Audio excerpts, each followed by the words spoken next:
Good morning, beautiful. How was your night? Mine was wonderful with you by my side. Meow meow.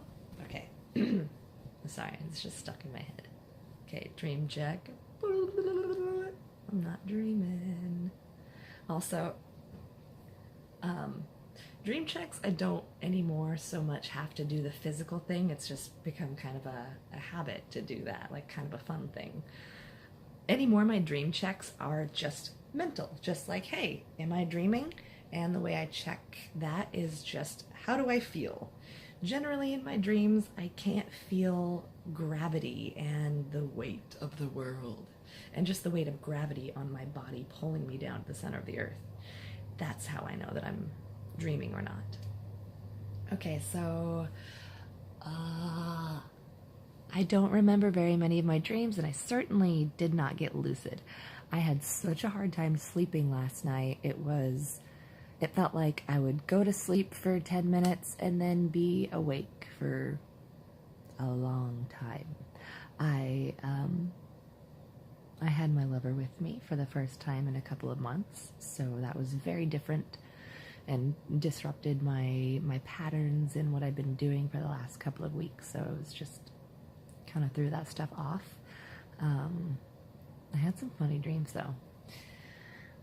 I don't remember a whole lot of them, but one of the dreams I had was I was driving around with Lover, and I was trying to ask him like really simple questions about simple things, but I couldn't get a straight answer, and it made me so damn mad. I got so frustrated. It was questions like, hey, what's wrong with your shoulder? I heard it.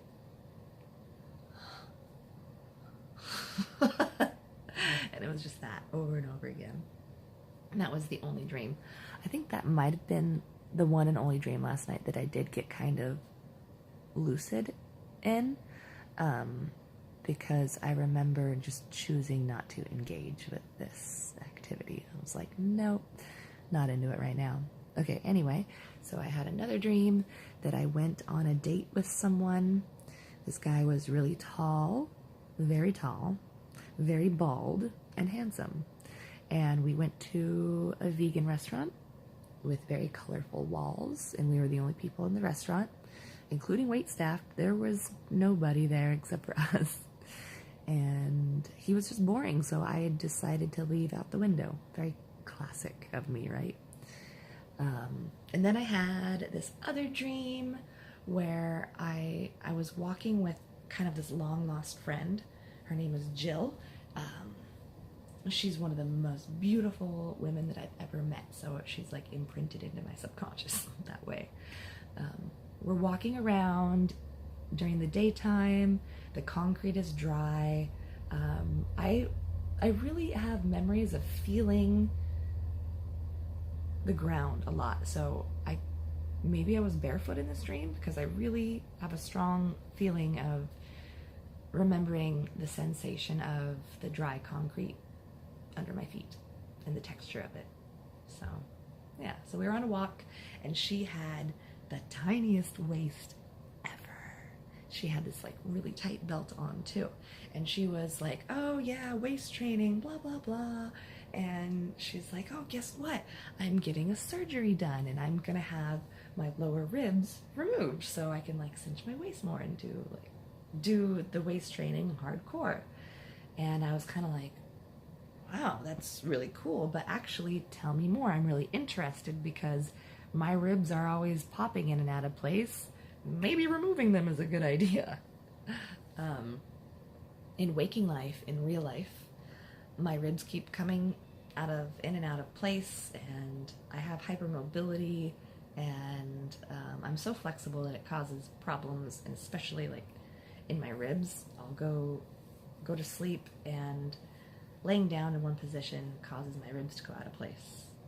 Or even like if I am in a certain kind of seat where the back kind of cradles my rib cage, if I sit there for too long, it'll squish my ribs in and out, and I can feel them like slide in, slide out, and it's a very queasy feeling. It's gross. So that's what that dream was about, I'm sure. then we continued along on the sidewalk, and we went into this one shop, and then in the back of that shop there was another shop, which was an occult shop. And it was also, the clerk there was this tall, handsome, very bald man.